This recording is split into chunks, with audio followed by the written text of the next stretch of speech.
C'est une des propositions de Gabriel Attal pour lutter contre la fraude sociale. Le ministre du Budget a annoncé vouloir fusionner carte d'identité et carte vitale.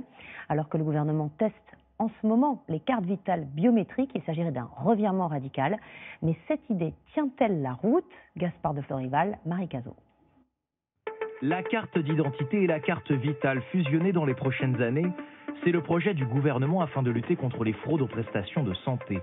Des fraudes difficiles à mesurer, mais estimées à plusieurs millions d'euros chaque année. Aujourd'hui, 58 millions de cartes vitales sont en circulation, 30% d'entre elles sans photo pour les plus anciennes. Ce pharmacien l'admet, impossible de contrôler systématiquement l'identité du patient concerné. Je la lis. La fraude est possible. Bon, après, il y a la photo, mais bon, la photo, elle évolue aussi dans le temps. Et puis, il y a aussi beaucoup de personnes qui viennent pour une autre personne, une tierce personne, et on n'a pas forcément l'identité de la personne en face de soi. Alors, est-ce faisable de regrouper ces deux cartes? Techniquement, oui, selon plusieurs experts, il n'y aurait pas non plus d'entrave juridique. La commission informatique et liberté, elle, est plus réservée et soumet sa création à plusieurs conditions.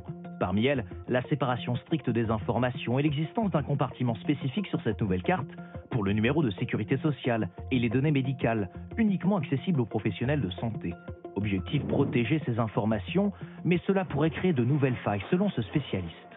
Vous donnez finalement avec une seule et même carte un accès potentiel à des cybercriminels qui pourraient par exemple pirater les ordinateurs des professionnels de santé, par exemple accéder à des parties de la carte d'identité ou de la puce auxquelles une personne non autorisée ne devrait pas avoir accès. Face à la fraude aux prestations de santé, certains experts réclament aussi un contrôle accru des professionnels du secteur. Selon un rapport du ministère de l'économie, il serait à l'origine des 3/4 des pratiques illégales constatées.